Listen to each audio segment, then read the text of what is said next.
혹시 마흔을 앞두고 계신가요? 아니면 이제 막 마흔이 되셨나요?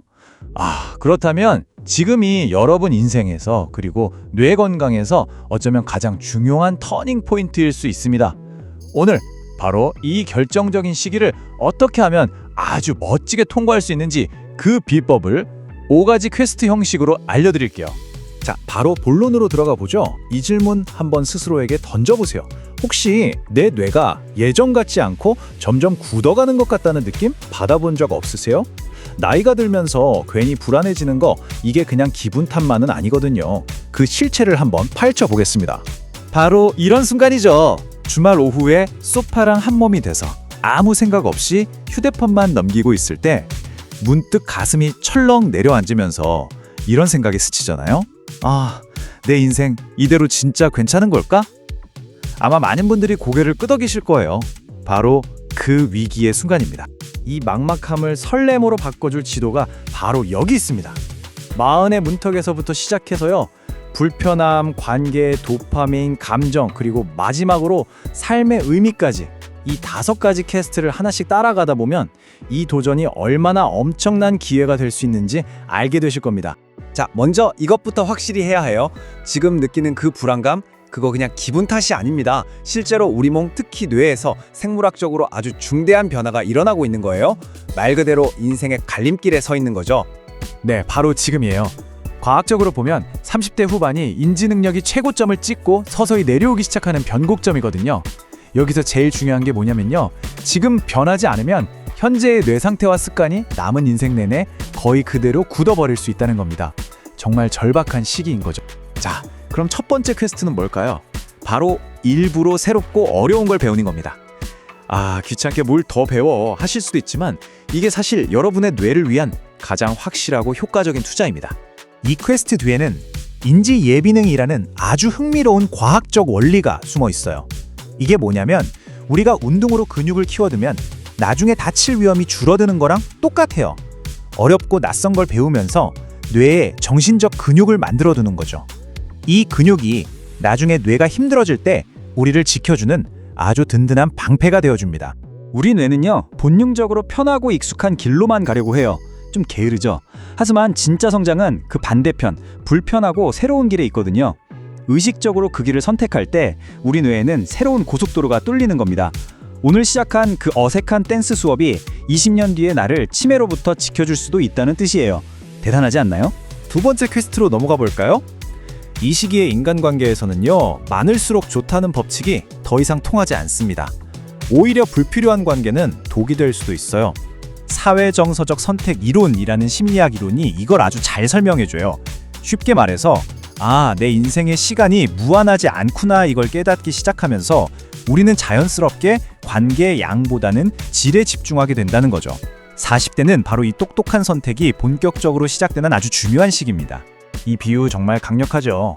실제로 나한테 스트레스를 주고 에너지를 쭉쭉 빼앗아가는 관계는요, 내 건강에 담배만큼이나 해롭다는 연구 결과도 있습니다. 그러니까 새로운 사람을 만나는 것보다 더 중요한 게 뭐다? 바로 불필요한 관계를 정리하는 가지치기입니다. 자, 이제 세 번째 퀘스트입니다. 이건 어쩌면 5개 중에 가장 어렵지만 요즘 같은 시대에 가장 필수적인 전투일지도 몰라요. 이름하여 지루함과의 전쟁입니다. 우리가 무심코 보는 SNS, 쇼폼 영상, 그리고 달콤한 간식들, 이런 것들이 주는 즉각적인 쾌감은 사실 값싼 도파민에 불과해요. 문제는 이런 싸구려 자극에 뇌가 완전히 절여지면 우리 뇌의 보상 시스템이 고장나 버린다는 겁니다. 그래서 점점 더 큰 자극을 원하게 되고 결국엔 아무것도 하기 싫은 무기력에 빠지게 되는 거죠. 그럼 이걸 어떻게 해결해야 할까요? 방법은 의외로 간단해요. 딱 3단계입니다. 첫째, 스마트폰이나 간식 같은 자극의 원천을 그냥 치워버리는 거예요. 둘째, 그로 인해 찾아오는 끔찍한 지루함을 회피하지 말고 그냥 견디는 겁니다. 그럼 놀랍게도 셋째, 망가졌던 뇌의 시스템이 서서히 회복되면서 예전에는 느끼지 못했던 아침 햇살이나 책 한 구절 같은 소소한 것에서 진짜 기쁨을 다시 느끼게 됩니다. 네 번째 퀘스트를 공개하겠습니다.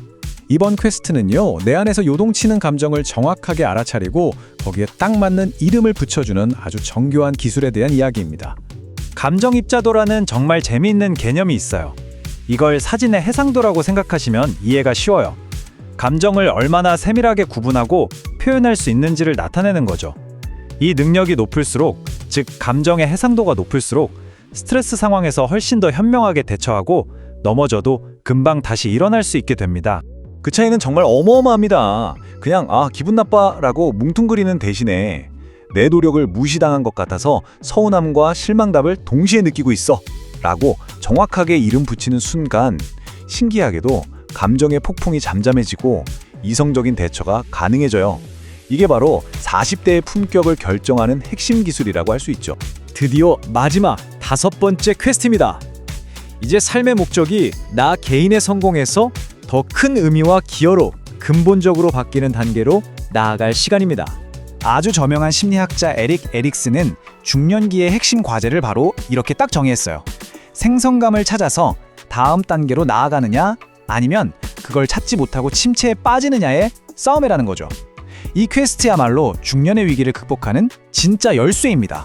그렇다면 생성감이 대체 뭘까요? 거창한 게 아니에요.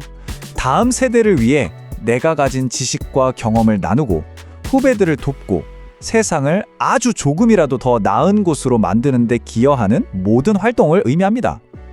내 안으로만 향하던 시선을 나를 넘어서 타인과 사회로 돌릴 때 진짜 삶의 만족이 시작되는 거죠.